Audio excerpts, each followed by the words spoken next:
Hello and अस्सलाम वालेकुम friends, welcome back to the channel. I hope you all been incredibly well. तो आज की वीडियो के अंदर हम एक बहुत ही इंपॉर्टेंट टॉपिक से रिलेटेड बात करने लगे हैं, विच इज़ एग्जाम सीजन के दौरान मोटिवेशन, उसका कम होना, उसका ज़्यादा होना और उसको हम लोग ने हैंडल एग्जैक्टली किस तरह करना है। तो इस वीडियो के अंदर मैं आपसे 4 टिप्स शेयर करने लगा हूँ which have been taught to me, which I have learned in my 5 years during schooling and now a year in university। और मैंने कई एग्ज़ाम सीजन्स के दौरान मैं गुजरा हूँ। मिड टर्म्स होते थे, फाइनल एग्जाम्स होते थे और मेरे CAIs भी होते थे। And the idea was to perform consistently throughout each and every one of the components. So इस वीडियो के अंदर मैं आपसे वही 4 टिप्स शेयर करूंगा which will enable you to keep motivated and also have consistent energy levels throughout your exam season. So without further ado, let's get into it. Tip number 1 sleep से related है, nap से related है। तो ये आपके लिए सबसे important tip भी रहेगी because this is going to be your most valuable weapon in fighting against a lack of energy, in fighting against a lack of motivation। तो जब भी मेरे CIs होते थे या मेरे एग्जाम्स होते थे तो अक्सर I used to sleep a little later than usual। जैसे मैं 1 बजे सो गया, 2 बजे सो गया, and what that did was मेरे पास एक स्लीप डेट एक्यूमुलेट हो जाती थी ओवर टाइम। तो मैंने इसका हल निकाला इस तरह कि O2 में तो ये कर रहा था मैं, लेकिन O3 में और फिर A लेवल्स के अंदर आके what I did was I started taking lots of naps during my day. अब होता ये था कि इफ़ आई वॉज स्टडिंग और पढ़ते पढ़ते मुझे ये रियलाइज़ हुआ है कि मेरे energy levels they are depleting and it is being caused by a lack of sleep, क्योंकि मैं जमाइयाँ ले रहा हूँ, I am continuously yawning। So what I did was I put an alarm for 30 to 35 minutes और मैं उतनी duration के लिए सो जाता था। एंड टू मेक श्योर कि I was woken up, I told one of my parents के please मुझे इस वक्त उठा दीजिएगा, और I would suggest that you do so as well, क्योंकि अक्सर औकात उस अलार्म के थ्रू सोने का बड़ा मज़ा आता है। और यहाँ पर मैं आपको 35 मिनट्स सिर्फ इस बेसिस पे कह रहा हूँ क्योंकि जो 25 मिनट्स की नींद होती है, 25 मिनट्स की स्लीप होती है, that is optimal as a power nap. And according to this study right here which you see right here, जो आपकी 25 मिनट की नींद होती है वो आपको डीप स्लीप के अंदर नहीं लेके जाती। और होता ही है कि अगर आप 25 मिनट की नींद के अंदर नींद के बाद उठ जाएंगे, you will feel more energized and you feel more motivated to be doing what you should be doing it, whether that's work, whether that's exam prep or that's past papers। और इसके पीछे आइडिया ये है कि 25 minute के बाद you go into deep sleep, और अगर आपको उस वक्त जगा दिया जाए तो उस वक्त you are drowsy, you are angry and you just do not want to study or do work for for fair amount of time after you're woken up। So I would suggest कि अगर आपने 25 minute से ज़्यादा सोना है तो अपने total sleep cycle के नंबर ऑफ मिनट्स को अक्यूमुलेट करें विच इज़ रफली 90 मिनट्स, और उसके अंदर 10 मिनट का इंक्रीमेंट करें, क्योंकि ये 10 मिनट आपको लग जाएंगे सोने में, और फिर उस 10 मिनट के बाद you will have slept a complete sleep cycle और 2 complete sleep cycles depending upon how much you want to sleep, and you will wake up and you will feel energized and you will be ready to study. Tip number 2 to do list से related है, और सबसे अच्छा time मैंने ये देखा है कि टू डू लिस्ट को लिखा जाए before you go to sleep. And इसके पीछे 2 वजूहत हैं। नंबर 1, आपके जो सारे टास्क होते हैं during the day they are completed, you are free from everything, you are watching Netflix, you are chilling out. इसलिए सोने से पहले इज़ द ऑप्टिमल टाइम जहाँ पर आप बैठ कर सोचें कि अब मैंने अगले दिन केमिस्ट्री करना है, या फिर अगले दिन उर्दू का पास पेपर करना है, या फिर किसी का सिलेबस करना है, या इस पर्टिकुलर चैप्टर को रिवाइज करना है। You can think through very thoroughly कि अब मैंने ये चीज़ें करनी, and you can note those down for the next day.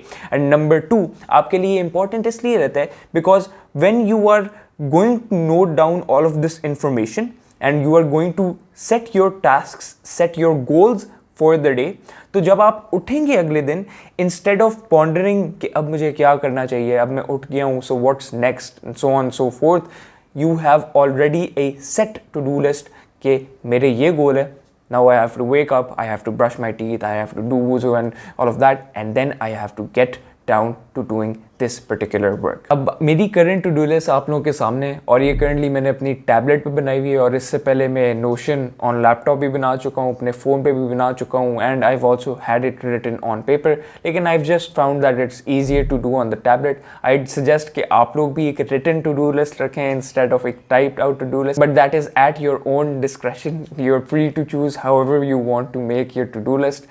Just do make sure that you try and formulate one. Tip number 3 diet से रिलेटेड है और इसके पीछे आइडिया ये है कि आपने अपनी डाइट का, अपने खाने पीने का बहुत शदीद ख्याल रखना है ड्यूरिंग दिस एग्जाम सीजन। और इसके पीछे आइडिया ये है कि जो आपकी डाइट है it forms a very core component of your energy levels, और जो आपके फैटी फूड्स हैं they end up with you feeling chubby, with you feeling lethargic, with you feeling of low energy levels.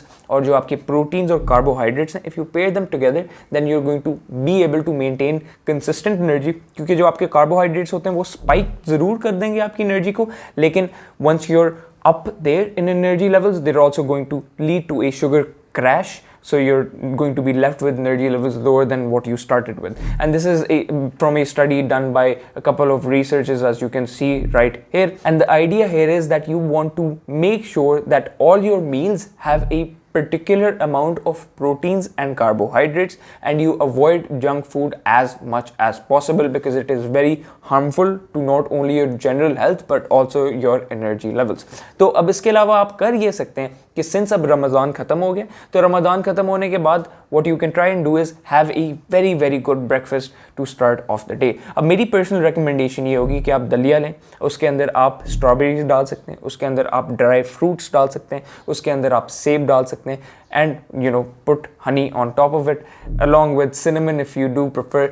Personally I do, it's a very good meal. लेकिन ये आपके energy levels को दिन के दौरान कंसिस्टेंट ज़रूर रखेगा।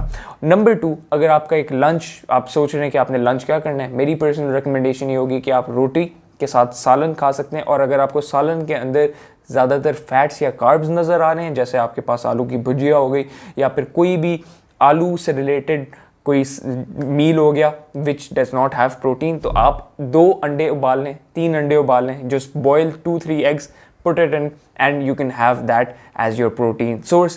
Number 3, अगर आपको एक इससे भी simple dish चाहिए तो it's grilled chicken with rice and scrambled eggs. That's my go-to dish when I'm shredding and while I'm bulking.